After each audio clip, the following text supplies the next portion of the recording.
Hello Tamil traders, good morning.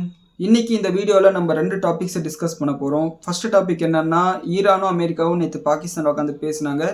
அந்த பேச்சுவார்த்தையில் எந்த விதமான முடிவும் எட்டப்படலை. ஸோ அதுக்கப்புறம் பார்த்தீங்கன்னா ஜேடி வான்ஸ் பாகிஸ்தான்லேயே ஒரு ப்ரெஸ் மீட் கொடுக்குறாரு. அதில் அவர் என்ன சொல்கிறாருன்னா, இது எங்களை விட ஈரானுக்கு தான் நெகட்டிவான விஷயம்னு சொல்கிறாரு. காரணம் என்னன்னா, நேற்று இந்த பேச்சுவார்த்தை ஆரம்பிக்கும் போதே பார்த்தீங்கன்னா ட்ரம்ப் ஒரு வேலையை பார்த்துட்ருக்காரு. அண்ட் இதுக்கப்புறம் ட்ரம்ப் என்ன பண்ண போகிறன்றதை பற்றி ஒரு போஸ்ட் போட்டிருக்காரு.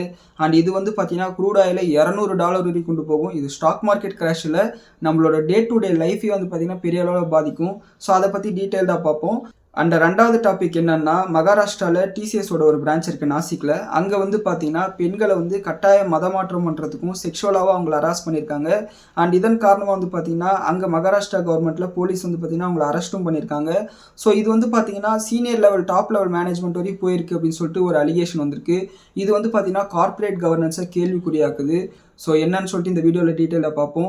அண்ட் இந்த வீடியோவில் இருக்கிற தகவல்கள் உங்களுக்கு யூஸ்ஃபுல்லாக இருக்குன்னு நீங்கள் நினச்சிங்கன்னா இந்த வீடியோக்கு ஒரு லைக் பண்ணிக்கோங்க. நம்ம சேனலுக்கு நீங்கள் முதல் முறையாக வந்திருக்கீங்கன்னா சேனலுக்கு சப்ஸ்கிரைப் பண்ணிக்கோங்க. அந்த பெல் பட்டனை தட்டிக்கோங்க.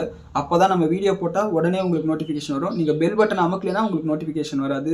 அண்ட் இப்போ வீடியோக்குள்ளே போகலாம். ஃபர்ஸ்ட் இந்த அமெரிக்கா ஈரான் பேச்சுவார்த்தைக்கு வந்தோம்னா, ஏப்ரல் 8 விடியற் காலையில் பார்த்தீங்கன்னா ட்ரம்ப்பும் சரி ஈரானும் சரி சீஸ்ஃபயருக்கு நாங்கள் ஒத்துக்கிறோம், பாகிஸ்தானே கேட்டதுனால நாங்கள் சீஸ்ஃபயருக்கு ஒத்துக்கிறோன்ற மாதிரி ஒத்துக்கிட்டாங்க.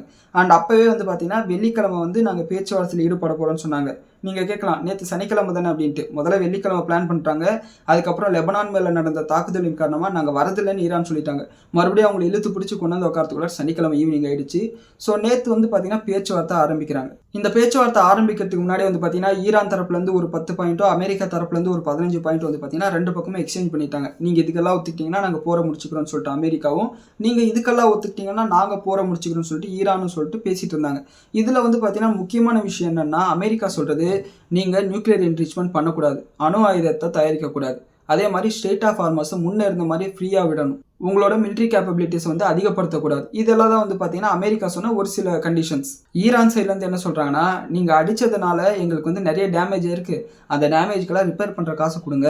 அண்ட் அதே மாதிரி பார்த்தீங்கன்னா நாங்கள் அணு ஆயுதத்தை வச்சுப்போம், நீங்கள் அதெல்லாம் எதுவும் கேட்கக்கூடாது, அது எங்களோட சாவர்னிட்டி, அது எங்களோட இறையாண்மை அப்படின்னு சொல்கிறாங்க. மூணாவது, ஸ்டேட் ஆஃப் ஹார்மஸை இனிமேல் நாங்கள் தான் கண்ட்ரோல் பண்ணுவோம், அங்கே போகிற கப்பல்களுக்கு பார்த்தீங்கன்னா டோல் வாங்குவோம்னு சொல்கிறாங்க. நாலாவது, அமெரிக்காவோட பேசஸ் பார்த்தீங்கன்னா மிடில் ஈஸ்டில் எங்கேயுமே இருக்கக்கூடாது, எல்லாத்தையும் காலி பண்ணிட்டு கிளம்புங்கன்னு சொல்கிறாங்க.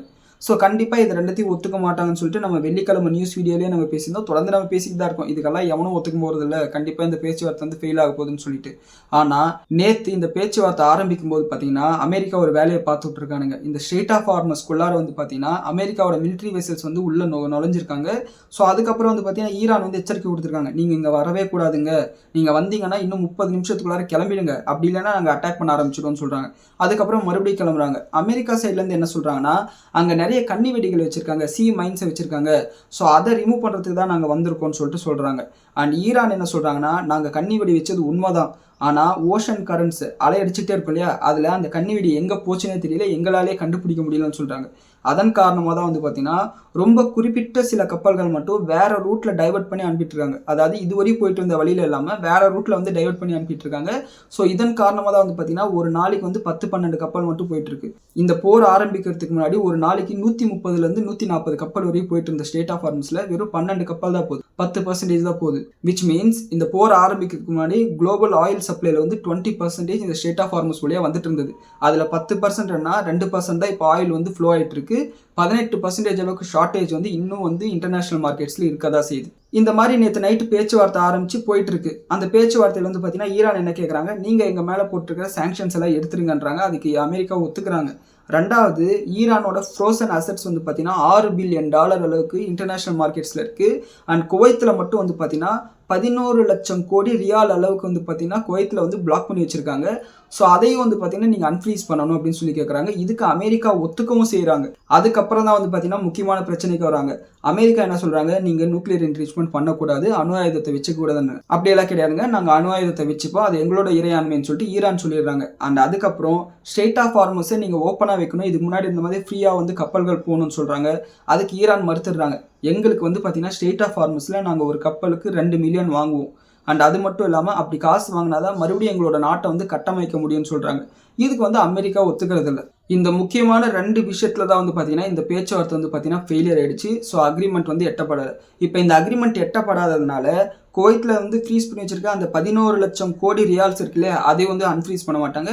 அதே மாதிரி இந்த $6 பில்லியன் அளவுக்கு அசட்ஸ் இருக்கு இல்லையா, அதையும் வந்து அன்ஃப்ரீஸ் பண்ண மாட்டாங்க. ஒன்ஸ் இந்த 2 கண்டிஷனுக்கும் ஈரானும் அமெரிக்காவும் ஒத்து போனாதான் மிச்சம் இருக்கிற கண்டிஷன் எல்லாம் வந்து செல்லுபடி ஆகும். அப்பதான் வந்து ஒரு ஃபைனல் அக்ரிமெண்ட் வரும். ஸோ இதனால வந்து இந்த பேச்சுவார்த்தை கம்ப்ளீட்டா ஃபெயில் ஆயிடுச்சுன்னு நம்ம சொல்லலாம். ஸோ இந்த மாதிரி பேச்சுவார்த்தை நெகட்டிவாக முடிஞ்சதுனால மார்க்கெட் நாளைக்கு கண்டிப்பாக கிராஷ் ஆகும். அது வந்து ஒரு சின்ன குழந்தைய கேட்டால் கூட தெரியும். ஆனால் ட்ரம்ப் வந்து இப்போ ஒரு போஸ்ட்டை போட்டிருக்காரு. என்னன்னா, இப்போ ட்ரம்ப் வந்து ஒரு பிளான் பண்ணிட்டு இருக்காரு, நேவல் பிளாக்கேட் அப்படின்றாரு.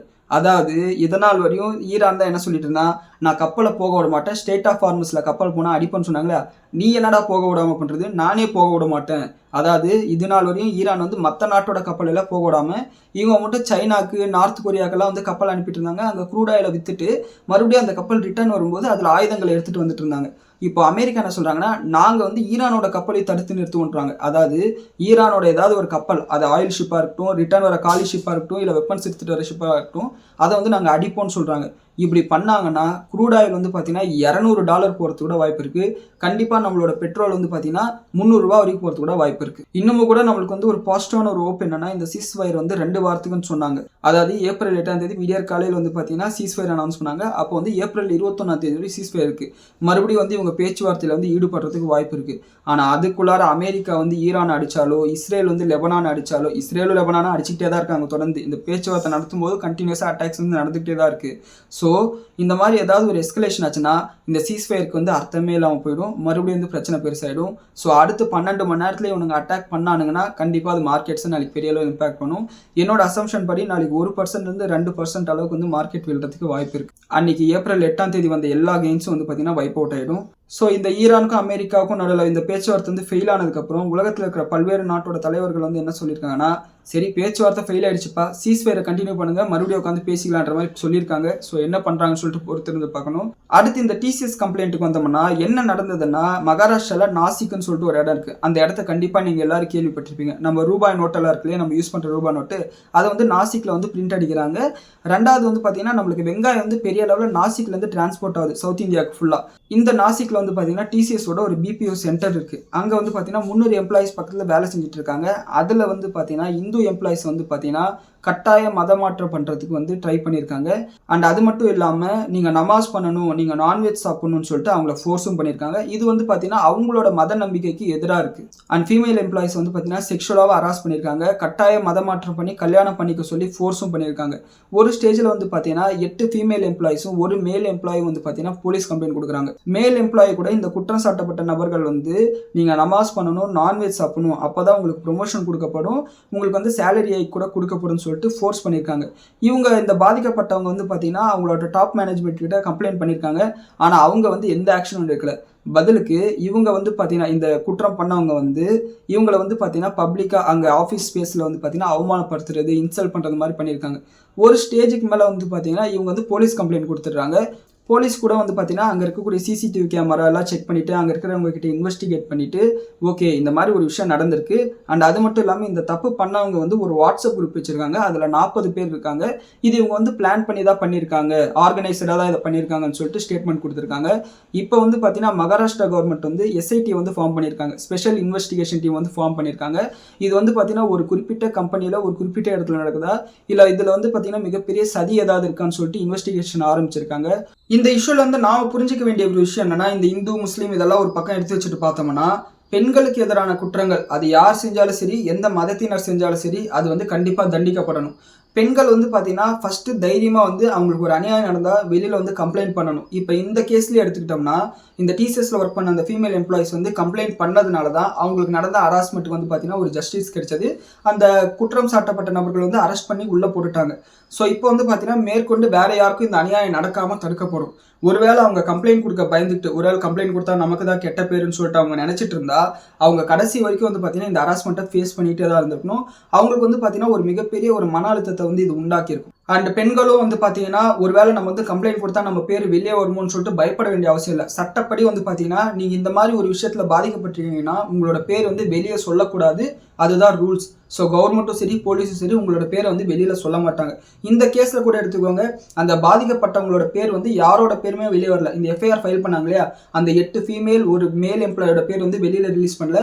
அந்த அரெஸ்ட் பண்ணவங்களோட பேர் தான் வந்து பார்த்தீங்கன்னா வெளியில் வந்து ரிலீஸ் பண்ணியிருக்காங்க. ஸோ தைரியமாக நீங்கள் வந்து கம்ப்ளைண்ட் கொடுத்தாதான் இந்த மாதிரி பிரச்சனைகள் வந்து பார்த்தீங்கன்னா உங்களுக்கும் மற்றவங்களுக்கும் நடக்காமல் உங்களால் பாதுகாக்க முடியும். அண்ட் ரத்தன் டாட்டா அப்படின்ற ஒரு மனிதர் இருக்கிறவரையும் இந்த மாதிரி பிரச்சனையெல்லாம் வந்தது கிடையாது. அவர் இறந்ததுக்கு அப்புறம் வந்து பார்த்தீங்கன்னா இந்த மாதிரி டாடா குரூப்பில் நிறைய பிரச்சனை வந்துட்டு தான் இருக்குது. இப்போ மகாராஷ்டிராவில் நாசிக்கில் விட்டுருங்க, இங்கே ஒசூர் பக்கத்தில் டாடா எலக்ட்ரானிக்ஸில் போன வருஷம் வந்து பார்த்தீங்கன்னா ஒரு பிரச்சனை நடந்தது. இதே மாதிரி ஃபீமேல் எம்ப்ளாயிஸ்க்கு வந்து பார்த்தீங்கன்னா சேஃப்டி இஷ்யூஸ் இருந்தது. ஸோ தொடர்ந்து இந்த மாதிரி பிரச்சனை வருது. டாட்டான்ற பிராண்டே வந்து பார்த்தீங்கன்னா நமக்கு அந்த டாட்டான்ற பிராண்ட் மேலே பெரிய நம்பிக்கை இருக்கும். ஓகே, டாட்டானா நல்லவங்க அப்படின்ற மாதிரி ஒரு நம்பிக்கை இருக்கும். அந்த நம்பிக்கையே வந்து கேள்விக்குறியாக்குறாங்க. ஸோ தயவு செஞ்சு அந்த கம்பெனியில் இருக்கக்கூடிய டாப் லெவல் மேனேஜ்மெண்ட் ரொம்ப ஸ்ட்ரிக்டரான ஆக்ஷன் எடுக்கணும். இந்த மாதிரி அவங்களோட எம்ப்ளாயிஸை வந்து முதல்ல அவங்க பாதுகாக்கணும். அப்புறம் தான் கன்சியூமருக்கு வந்து பார்த்தீங்கன்னா அவங்க நல்லது செய்ய முடியும்.